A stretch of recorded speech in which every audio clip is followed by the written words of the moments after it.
Hi folks, Josh from Tough Call here, and I'm going to do a quick review of my own system to see how it's performing in regards to handling the offense of slashing, particularly slashes away from the play and particularly to tender parts of the body, unprotected parts of the body.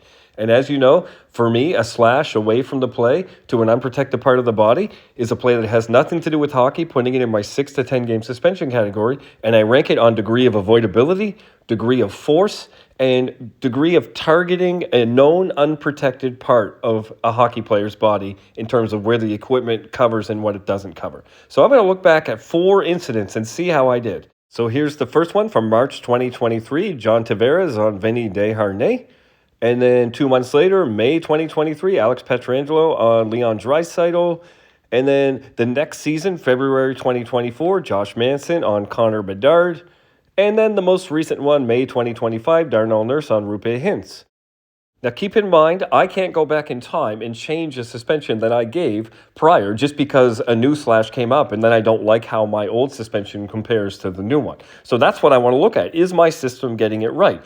Am I looking at these 4 slashes over a 2-year period and categorizing them the right way in comparison to each other? Did I give the right severity to each one comparatively to future incidents?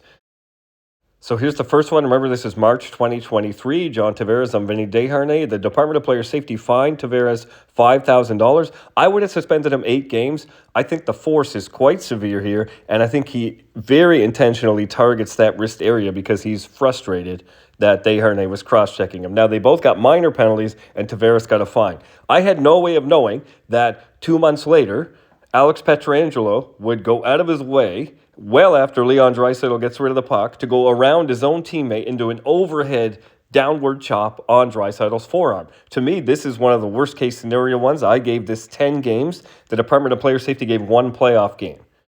Now again, fast forward 9 months, February 2024, Josh Manson on Connor Bedard. The DOPS gave him nothing. He didn't even get a minor penalty for this. I would have given him 7 games. This is definitely less severe than the Petra Angelo one, which is worst case scenario. I also feel it's slightly less than the Tivera's one because the degree of force isn't as high. But to me, it still warrants a suspension because of the high degree of avoidability and the extreme targeting of the wrist area. He goes out of his way to hit that vulnerable spot. And that brings us to May 2025, Nurse on Hintz. The Department of Player Safety obviously gave him nothing. He only got a 2-minute minor for slashing here. I'd have given him 6 games because for me, again, suspension worthy based on degree of avoidability, and he does target a known sensitive, unprotected area in the top of the foot laces. It's not as targeting as, say, Tivera's on the wrist or Manson on the wrist. And the degree of force isn't quite as high as either of those, so that's why it's 6 games. But still, it's a suspension-worthy offense. So here's how my system ended up ranking these incidents as they happened in order from least suspendable to most suspendable. The least suspendable, starting with Darnell Nurse on Roope Hintz, 3 categories: avoidability, high; targeting, moderate; force, moderate. 6 games. Next will be Josh Manson on Connor Bedard. Avoidability, high; targeting, high; force, moderate. 7 games. Then we have John Tivera's on Vinny Desharnais. Avoidability, high; targeting, high; force, pretty severe. So 8 games.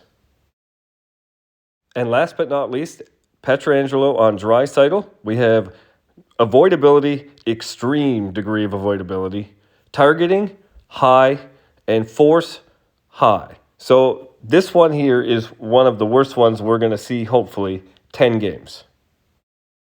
So what do you think? Do you agree with my assessment of each incident? Do you agree with my degree of separation between them? Did my system get it right? Have your say.